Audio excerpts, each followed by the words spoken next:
@Julio Sánchez Cristo Oficial. Señor Ministro de Hacienda, Ricardo Bonilla, gracias por atendernos. Muy buenos días. Muy buenos días, Julio. ¿Cómo está? Ministro, la reforma pues debe tener unas explicaciones técnicas a las que usted ha llegado, porque usted es eso, un técnico. Y hay gente que está de acuerdo, en desacuerdo, le da una lectura distinta. Yo lo que sí veo es un común denominador. Es el momento. ¿Usted cree que es el momento de sugerir una tributaria en Colombia? Pues es que esta realmente no es una tributaria. Si uno la mira en conjunto, aquí hay tres componentes.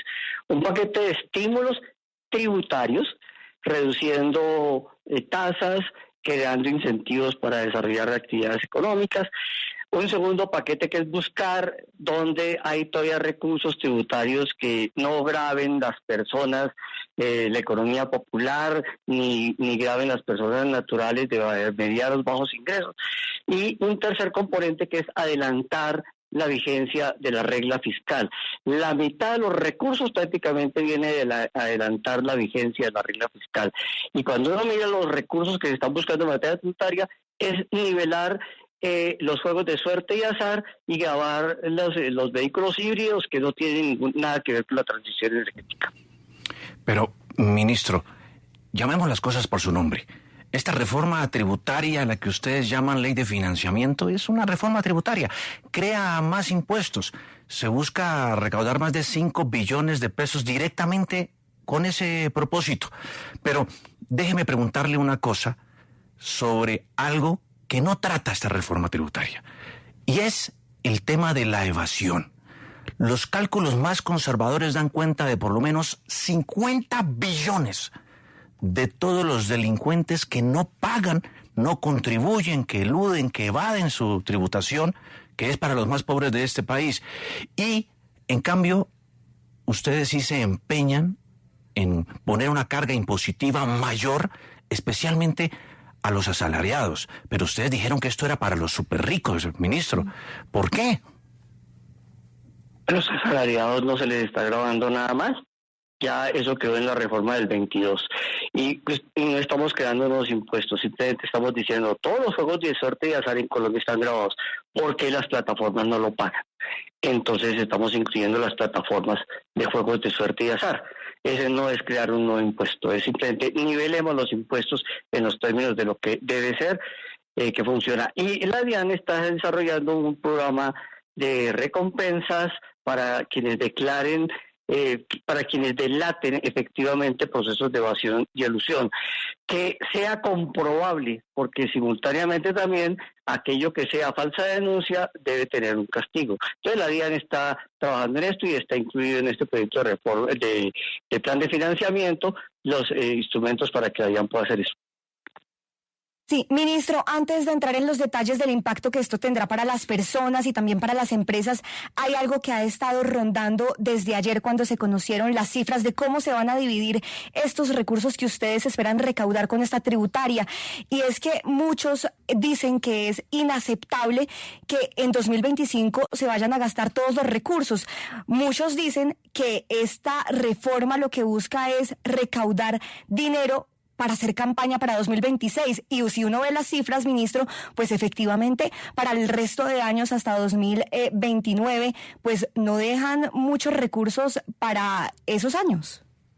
Porque la mitad de los recursos provienen de adelantar la regla fiscal del 26 al 25, ahí está la mitad de los recursos. Y lo demás es el tema de que hacia adelante entra en vigencia el proceso de reducción de las tasas de renta corporativa, y por eso en el primer año y en el segundo año hay unos recursos adicionales, pero después esos recursos tienen que ser cubiertos con otros, porque efectivamente la tasa de renta corporativa sigue bajando, y al seguir bajando hay el presupuesto queda equilibrado para los años siguientes. Eso no tiene nada de campaña política. Sí. Es un compromiso que nosotros dijimos, aquí hubo un error en las reformas del 21 y el 22, y fue dejar las tasas de renta corporativas fijas y sin ninguna posibilidad de flexibilidad. Sí, ministro, yo creo que vayamos al panorama del Congreso, porque no hay mucho ambiente en el Congreso para esa reforma. De hecho, el presidente Efraín Cepeda, que es el presidente del Congreso, pues dijo que ellos no pueden aprobar una ley de financiamiento a ciegas, porque según él sería entregar un cheque en blanco de 12 billones, que puede salir chimbo, palabras de él, porque si en vez de esos 12 billones, dice él, aprobamos 6 o aprobamos 8, entonces hay que recortar 4. Él dice que ya el año pasado habían entregado 15 billones al presupuesto y que esto sería otra vez otro engaño. ¿Usted qué le responde al presidente y cómo va a manejar ese ambiente en el Congreso? Pues que ya él conoce el proyecto de ley de financiamiento, de hecho ya lo conocía desde antes, y no es, como él lo califica, una reforma tributaria. Aquí no estamos grabando el IVA de la canasta familiar, ni estamos bajando el umbral de declarantes de personas naturales, del impuesto de renta, no estamos por ese lado. Estamos buscando en los huecos donde es que todavía hay cosas que no están dadas y que en la práctica es una campaña a elevación y ilusión. Las plataformas de juegos de suerte y azar, ¿por qué no están grabadas? ¿Por qué no están tributando cuando todos los juegos de suerte y azar tributan? Ministro, bueno, acabamos de salir recién del paro de los transportadores por el incremento del precio de la CPM, y revisando la reforma que se plantea al Congreso, pues se establece un incremento en el impuesto al carbono, que va a pasar hasta 75,000 pesos por tonelada de CO2. Y aquí hay que entender que el impuesto al carbono se lo paga el mayorista al productor y la cadena de ahí para adelante, es decir, los usuarios de vehículos, de buses, en fin, terminaremos pagando el impuesto al carbono. ¿Esto cuánto puede terminar incrementando el valor del galón de gasolina? Porque finalmente hay que mirarlo por ahí. Sí, la gasolina ya quedó nivelada y este es el tema impositivo que faltaría por identificar. Pero no solamente pagan gasolina y diésel, también hay otros combustibles de origen fósil que pagan este impuesto. Entonces, aquí es una discusión real sobre si estamos haciendo o no la transición energética. Ministro Bonilla, ¿qué garantías le da usted a los colombianos que juiciosamente se la están sudando petróleo para poder pagar impuestos y ahora más impuestos, de que esta plata no se va a despilfarrar, de que no se va a ir a los bolsillos de los corruptos, de que no se va a ir a los contratistas amangualados para comprar votos en el Congreso? ¿Qué garantía le da usted a los colombianos? Pues primero es el proceso en que la DIAN establece toda la vigilancia de los declarantes, tanto de impuesto de renta como de IVA. Lo segundo es efectivamente el combate a la evasión y ilusión, buscando dónde están esos impuestos que hoy no se están recogiendo y que aquí se están tocando algunos. Tercero, que efectivamente hay una vigilancia y control político y social sobre la ejecución del Estado, de los gastos del Estado, y el debate que sigue es qué es lo que el Estado está ejecutando y cómo lo está haciendo. Ministro, acabamos de escuchar hace unos minutos a un experto tributarista y él decía que ustedes lo que están haciendo es engañando a las empresas, porque por un lado sí les bajan la tarifa de renta, este impuesto corporativo, pero por otro lado les están incrementando esa tarifa mínima de tributación, lo que significa entonces que van a seguir pagando impuestos en algunos casos incluso más que ahora. Lo que está planteado es, está bajando la tarifa, la tasa nominal alta, está subiendo el piso, pero ese piso está por el nivel de lo que es la tasa efectiva de tributación en Colombia. No está por encima de la tasa efectiva de tributación. Mire, Fedesarrollo dice que el proyecto introduce una modificación a la regla fiscal permitiendo que el gasto en inversiones verdes no se contabilice dentro de los límites establecidos para el déficit fiscal. Esta modificación permitirá financiar inversiones verdes por hasta 5.5 billones anuales hasta el 2030 y el 0.15% del compromiso del gobierno por el estricto cumplimiento de la regla fiscal y probablemente será interpretada por los acreedores como una señal de relajamiento en la senda de la reducción del déficit y de la deuda pública del país, lo que podría aumentar los costos de financiamiento para la nación. ¿Le merece alguna opinión esta observación de Fedesarrollo? Pues sí, Fedesarrollo ya hizo un cálculo que el gobierno no ha hecho de cuánto daría la regla fiscal verde, porque lo que está calculando es el adelantamiento de la regla fiscal del año 26 al 25. Eso que puso en términos de plata es el adelantamiento de la regla fiscal, no es la regla fiscal verde. La regla fiscal verde se está introduciendo para que en Colombia se empiece a tener en cuenta en términos de que hacia adelante puedan haber proyectos efectivamente verdes que puedan ser financiados con crédito y que no entren en la contabilidad de la regla fiscal, que pueda obtenerse recursos adicionales. Eso ya lo están haciendo otros países en el mundo. En Colombia lo estamos introduciendo aquí como en esta discusión, pero todavía no hay ni cálculos porque los proyectos de verdes apenas se están estructurando, algunos de ellos se van a presentar en la COP16 y a algunos de esos proyectos se les va a buscar recursos de crédito en el año 25 y en el año 26.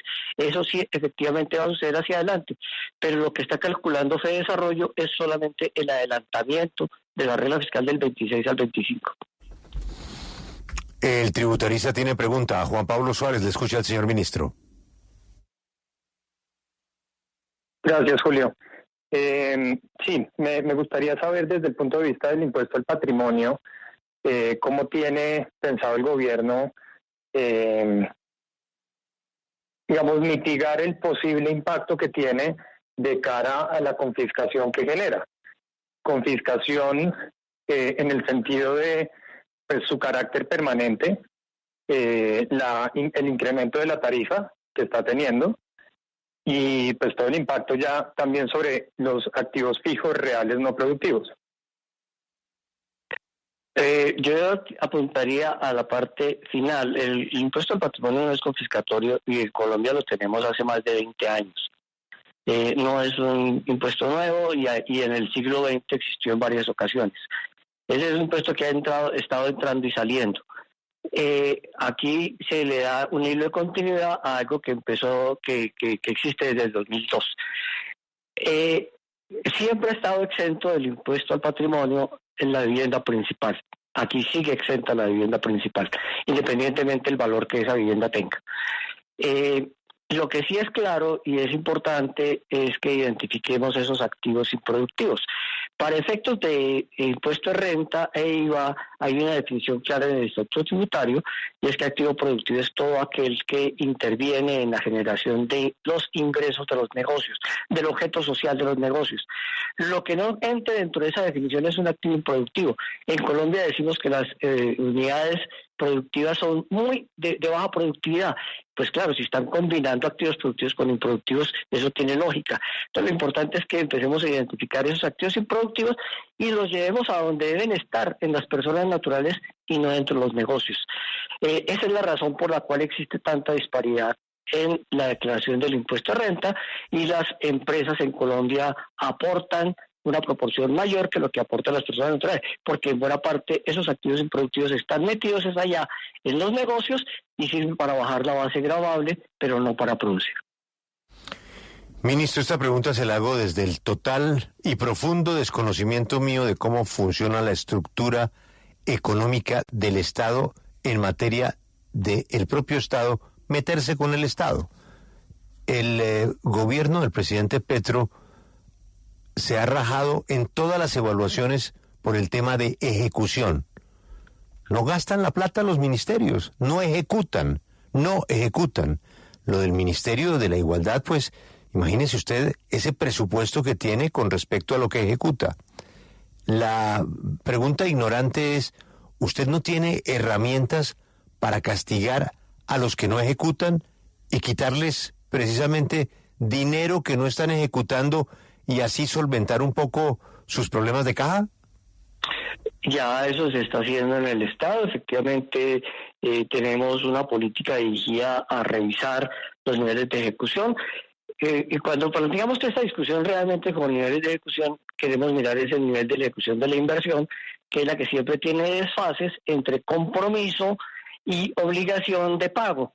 Y en este caso, lo que estamos haciendo desde el gobierno es, en el momento de emitirse certificados de disponibilidad presupuestal, comenzamos a ubicar qué es lo que van a ejecutar, y en el momento que se van a pedir caja para pagar, ahí es donde se está racionando la entrega de recursos que corresponde efectivamente a desarrollo de inversión. La inversión siempre tiene un problema, siempre lo ha tenido, y no es un problema de este gobierno o por defender el gobierno, sino que usted comienza la inversión con un proceso de compromisos presupuestal, pero los resultados de la inversión se los puede tener 3, 4, 5 o 6 meses más tarde, o dependiendo si la inversión es de activos fijos, de construcción de obras civiles u otra, los resultados puede que los tenga 18 meses después, y entonces los pagos se van haciendo porcentualmente y yo no puedo pagar anticipos. Entonces, como no puedo pagar anticipos, solo puedo entregar contra resultados efectivos de obra. Ministro, volviendo al tema de la regla fiscal que le indagaba hace un instante el doctor Alberto Casas, es que me llama la atención algo de su respuesta, y es hablar de adelantamiento de la regla fiscal, porque es que desde la perspectiva de un observador internacional, que además son los que están pendientes del cumplimiento de la regla fiscal, adelantar la regla fiscal viene siendo lo mismo que romper la regla fiscal, porque eso es como estirar un caucho, pero estirarlo al máximo. La regla fiscal es la regla fiscal, no existe el concepto de adelantamiento en la norma. Cuando se autorizó en el 2021 que no se usara la regla fiscal, después generó un proceso de transición para su aplicación. Esa transición termina en el 2026. Lo que es claro dentro del ambiente nacional e internacional, porque esto ha sido consultado, es de que adelantarlo no tiene impactos en el mercado de crédito, y sí nos abre un espacio que garantiza que podemos utilizar recursos mayores en el 2025. Del 26 en adelante sigue la regla fiscal como venía antes de la transición. Ministro, esto se lo pregunté en la última entrevista y cambio el tema de la tributaria. El tema del acero, el riesgo inminente que están corriendo 55,000 empleos por cuenta de el acero chino, que tiene pues un precio que deja por fuera del mercado a los nacionales. Para eso las salvaguardias. Yo sé que esto pues no es una decisión solamente suya, pero que seguramente usted estará enterado. ¿Sabe algo de ese tema? Sí, señora, ayer hubo precisamente una reunión sobre el tema del acero con el presidente, y ahí no estuvimos nosotros, pero estuvieron otros ministerios, y efectivamente el tema de la salvaguarda va hacia adelante, porque nosotros tenemos la misma indisposición que tiene muchos países, y es que no podemos competir con el acero proveniente de China, y frente a eso tenemos que defender la industria nacional. O sea, los señores del acero pueden estar en este momento, respirar con tranquilidad de que en cualquier momento vendrá la salvaguarda al acero chino. Va a salir medidas para proteger esa actividad. No, ministro, hablando de presupuesto y de noticias que ojalá pudiera usted confirmarnos acá, el Congreso de la República ya autorizó, aprobó el cupo de endeudamiento, pero hay que convocar a la Comisión Interparlamentaria de Crédito Público para que se dé la autorización de la misma. Esa comisión, ¿cuándo se va a convocar? Porque tengo entendido que después de todo lo que ocurrió con esa comisión y lo que se supo, no ha habido mucho ambiente para que esa comisión vuelva a reunirse. Esa comisión ha sido recompuesta. Todavía falta por nombrar, porque designen un senador. Esa comisión ha sido convocada y por distintas razones no ha sesionado. Está convocada para la semana entrante, porque efectivamente se incorporaron se amplió el cupo de endeudamiento, pero esta comisión tiene que autorizar, tiene que dar conceptos. Entonces quiero utilizar mejor el lenguaje y ser preciso con el lenguaje. La comisión no aprueba, la comisión solo da concepto, y el concepto es no vinculante. Esa comisión tiene que dar un concepto para ampliar, para generar el espacio con el cual se salga al mercado a aplicar bonos en el mercado internacional y para abrir el espacio de los nuevos cupos de crédito con multilaterales que vendrán paulatinamente a discutirse y con distintas entidades de acuerdo a los tipos de crédito que se tengan con el Banco Mundial, con el Banco Interamericano de Desarrollo, con la CAF o con la agencia francesa o con la agencia alemana. Y hablándole de otro asunto también de su cartera, y disculpe, ministro, que le estemos sacando tanto tiempo, pero es que la locución de la semana pasada del presidente de la República dejó a algunos sectores un poquito inquietos ante la posibilidad de que se hubiese revelado información de la UIAF, o peor aún, de un organismo similar a la UIAF, pero de otro país, sin que hubiese existido la autorización de ese país para revelar la información.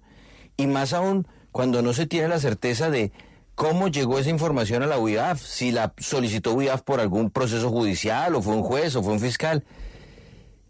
¿Se rompieron las reglas que le corresponde al secreto de la información financiera al revelar eso? No creo que se hayan roto las reglas, pero efectivamente eso requiere una, como se dice en Colombia, una investigación más a fondo y detenida, porque pues la UIAF tiene como función examinar dónde están los movimientos financieros y que verifique que no haya nada por fuera de normas.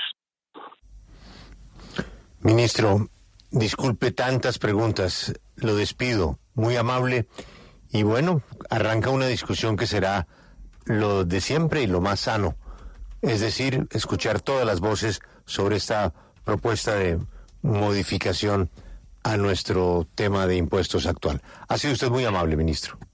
Acompáñenos en el canal de YouTube @Julio Sánchez Cristo Oficial.